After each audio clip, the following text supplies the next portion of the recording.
चल न करिया मंटुआ गाछ से लीची तोड़े छी चोरा क। ओकर गाछ में लीची बचल कहाँ छै यार एकोटा? बिल्कुल एक साफ भ गेल छै लीची ओकर गाछ में, एको गो लीची नहीं छै बचल। रो अपना दुनू के रहे दोसर चोर के आबि गेलो रे जिरौल गांव में सार के। अरे भाई काल रात में जे हमरा भूत नहीं लागल रहे तोरा मुने की ओहिना मालक घर में सुतल सुतल हमरा भूत लग गेल रहे। भर जिरौल गांव में तो सब के तू यह कहली। अरे भाई कल रात में हम मंटुआ के सबटा लीची जे छै से तोड़ लेलिए आ तोड़ के आनत रहिए ने त अचानक जे छै से ओकर माई हमरा देख लेलक। हम ओकर माई के हाथ में रहे मोटका वाला लाठी तो हम सोचलिए अब तो हम फंस गेलौं। तो हम सोचलिए अब की करू फिर दिमाग लगेलौं ओते लीची तीची फेंक क आ सीधे भूत लागे के नौटंकी शुरू कर देलिए कि भाई हमरा भूत लागल छले तै दुआरे लीची झाड़ देलौं। रौ बाय लीचियो पूरा झाड़ देलही आ माय डरे नौटंकी सेहो करऽ लगलही नै। बढ़िया तरीका निकाल है। रे भोलिया रे ई तो वह मास्टरनी के बेटा छोने रो जे मास्टरनी अपना सबके रोज मार पीट के देह तोड़ देने छथुन स्कूल में, रोज मुर्गा बनबै छथुन। तोरा त खाली मुर्गा बनबो मुदा हमरा त गिरगिट बना दै छथि यार। से कोना गिरगिट केना बनबै छथुन रो? मुर्गा त बुझलिए बनबै छथिन लेकिन गिरगिट केना बना दै छथिन से नहीं बुझलिए। अरे यार देवाल पर चढ़ा क ऊपर में सेलो टेप से साइट देने रहत। से किया कहलैथ जे तू गिरगिटिया पोता छै त गिरगिट बनेबो तोरा देवाल पर चढ़ा क।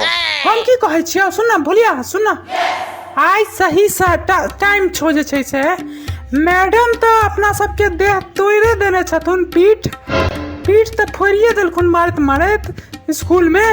आई जे छै से मैडम के बेटा के यह समय छो सही बदला ले के लेल मैडम से। हाँ इहो त हुनके बेटा छै, एकरे मार क मास्टरनी के बदला पूरा करे छी सार के। हाँ आ फिर स्कूल जेबही त फिर मास्टरनी रानी मुखर्जी मारथुन तोरा। एखन गर्मी छुट्टी छै यार आ जाबे तक स्कूल खुजते ताबे तक त मैडम बिसर गेल रहथिन। किरे बेचना बेटा आ गिरगिटिया पोता सार सब फेर कतो चोरी करे के प्लान छौ की?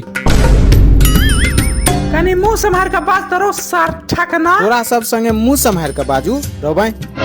एखने हम अपन माय के कह देबो त स्कूल में गत्तर गत्तर तोड़ देतो काल। करिया तू आगू से घेर हम पाछा से घेरे छियो। बोलिया सुन एगो काज कर, तू दहिना साइड से नहीं तू दहिना साइड से घेर हम बामा साइड से घेरे छी। की घेर घार शुरू केने छै कारी भाई? हम तो मजाक करे छलु है। मजाक? स्कूल में गर्लफ्रेंड के सामने मुर्गा बनाकर तोहर माय हमर जिंदगी मजाक बना देने अछि। वह चक्कर में हमर 17 हम जे छै से गर्लफ्रेंड छोड़ के भाग गेल, ब्रेकअप हो गेल यार। हम अकेले आ तू दू आदमी, ई कत के इंसाफ छै? अच्छा सुन सुन सुन सुन हमरा बुझा गेल हमरा बिना मार खेने कल्याणे नहीं अछि आब। लेकिन सार सब फोन पर नहीं मारिहा यार, फोन पर हमरा घाव भ गेल अछि आम के गर्मी से। ई काज त तू ठीक केला कह देला। धर धर ओइ काट से सार के। बोलिया भाग रहे मास्टरनी एलखुन। एरो ठकना तोरा हमरा मुजना दुकान से घाव सुखवे वाला गोटी लेल भेजने रहियो ने त तू एत मरल जना किया पड़ल छी? ने गोटी खा के घाव के सुखबै छै ने घाव के बहबै छै, जत तत खाली पड़ल रहै छै। पड़ला से काज चलता? घाव बह गेल से कोना? अखने बेचना बेटा करिया आ गिरगिटिया पोता भोलिया दुनू मिलकर खूब मारलक। अच्छा मारला के बाद दुनू मिलकर दांत काट लेलक घाव पर। बड़ दर्द भ रहल अछि।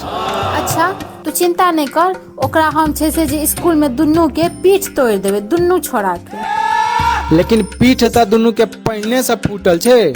से कोना? अरे भाई हमरा मारते तो हम छोड़ देतिए की? हमहू पीठ फोड़ दिलिए ना सार सबके। ओकरा सबके हिम्मत केना भेले? हमर फूल सनक ठकना बेटा के हाथ लगावे के। स्कूल में आवा दहिन दुनू के पीठ तोड़ देबे। लेकिन स्कूल सबके तो गर्मी छुट्टी चल रहल छे, अब जाबे तक स्कूल खुलते तबे तक तो तोरा यादे नहीं रहतो गे माय। अरे एना के ना बिसर जेबे अपन बेटा सबके दुश्मन सबके। माय तू बार बार किया बिसर जाय छी, जे तोरा बिसरे के बीमारी छौ? आब ठीक भ गेल। अच्छा ई कह जे काल रात में माछ बनल रहे या मांस अपन घर में? काल तो मुर्गा बनल रहे ना अपना ओइठमा। अरे भाई अपना सब कंठीदारी छिए, माछ मांस नहीं खाई छिए यार, बार बार बिसर किया जाय छी तू? अरे हाँ याद आयल। एक्चुअली में ना हमर यादाश्त वाला दवाई जे छे से खत्म भ गेल छे, से तू ना कनी करीबी डॉक्टर जे छो तकरा से कनी हमरा दवाई मंगवा दे। डॉक्टर करीबी के कह कर हम तोहर याददाश्त के दवाई मंगा दे छी। प्रणाम डॉक्टर करी जी। की रौ करिया जीवते छे अखन तक? किया से हमरा की हैत? अरे यार करिया की कहियो, पिछला बेर तोरा सर्दी के दवाई दैत रहियो ने, तो ओइ के बदला हमरा मूसक जहर दिया गेल रहे। उहे पूछल बे खेला ना तू? ओ तो ठीक भेले जो हमर दवाई जे छे से हरा गेले नीचा में, हमर बाबा लात मार के हरा देलखिन। वह दुआरे जिंदा बच गेले, नहीं तो अल्लाह के प्यारा भ गेल रहते एखन तक। एहन गलती सब नहीं क्या करिए, हमरा जीवा के छे खान 1 से 21 साल तक।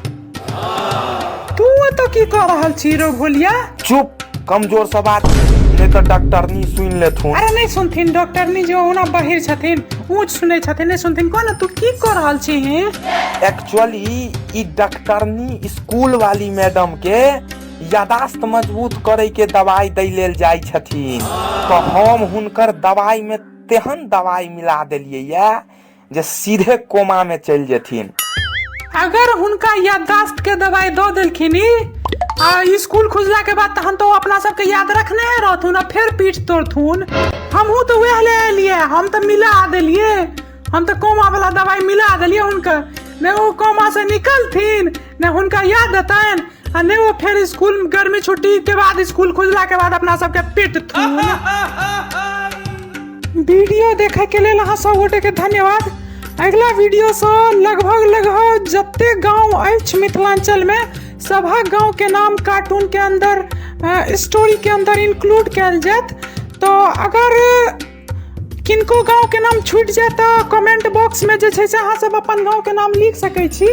तो हम सब 3 गो 4 गो गांव के चर्चा जे छै से हर कार्टून वीडियोज में करैत रहबै, जैसे अहूँ के गांव जे छै से के नाम लोग सब जान पाबत कि हाँ इहो गांव सब छै। क्या तो मिथिला में बहुत रंग के विचित्र गांव के नाम सब छै, जेना हमरे गांव के बहुत विचित्र नाम छै रघुनी देहट, तेना अहूँ गांव के भसकिया बहुत विचित्र नाम हुए जे लोग सबके सुन के मजा आबे। तो अहाँ सब जे छै से कमेंट बॉक्स में गांव के नाम लिखत रहू और जे छै से वीडियो के शेयर करत रहियो। गांव के नाम लिख कर वीडियो सीधे शेयर कर दियो, अहाँ के गांव के नाम जरूर देल जात कार्टून के अंदर।